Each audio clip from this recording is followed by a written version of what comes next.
Là, c'est l'étape la plus délicate. Il faut surtout bien doser.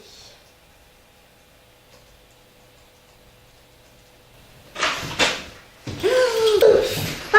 Mais non, mais ça va pas! Mais qu'est-ce qui t'arrive encore?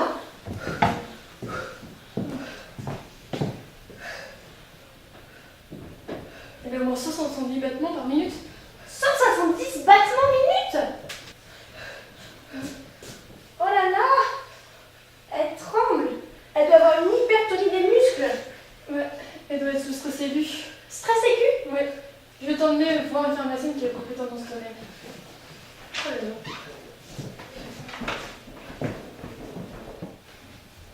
Bon, le phénomène auquel nous venons d'assister est un phénomène à la fois biologique et psychologique. C'est le stress. Il met en jeu notre organisme dans sa globalité. On peut le différencier en deux catégories. Le stress positif, qui est dû à une incitation dynamique. Le stress aigu en fait partie. Et le stress négatif, qui lui est dû à un déséquilibre émotif, physiologique ou psychologique. C'est souvent un stress chronique. Ah, ça va beaucoup mieux, j'ai pris des anxiolytiques. Oui, ils sont à base de benzodiazépine qui activent les neurones du système GABA et qui inhibent le stress. J'ai eu tellement peur, je suis partie d'un coup sans réfléchir. Vous savez ce Mais tu sais pourquoi tu n'as pas réfléchi? Je vais vous expliquer. C'est son cerveau qui a pris le contrôle. Comme vous pouvez le voir ici, le thalamus réunit toutes les informations extérieures, tous nos sens, nos sensations. C'est lui qui le redistribue aux différentes parties de notre cerveau pour qu'elles soient analysées. Mais en cas de danger, il n'envoie plus ces informations au cortex préfrontal. C'est le cortex de la réflexion. Donc, on n'a plus notre réflexion, on va dire, personnelle. À la place, il les envoie au noyau amygdalien, qui est le centre de réaction face au danger et à la peur. Les noyaux amygdaliens vont, eux, ordonner la réaction à l'organisme, qui peut être, par exemple, la fuite.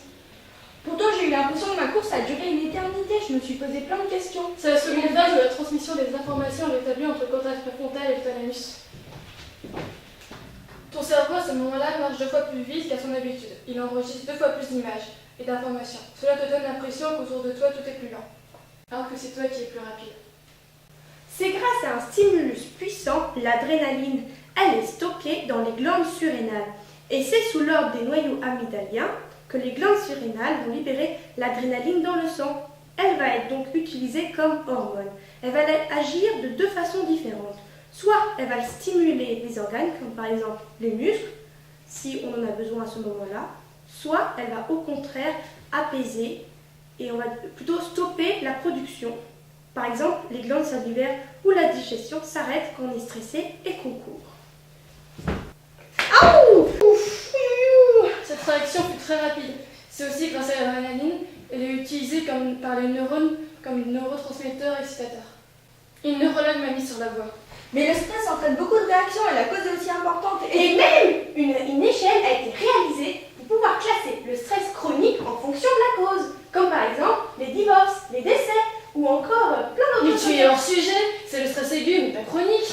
Non mais on peut rien faire avec toi! Mais toujours à côté de la plaque aussi. Oh, mais c'est pas bientôt fini ce bordel, je peux y passer.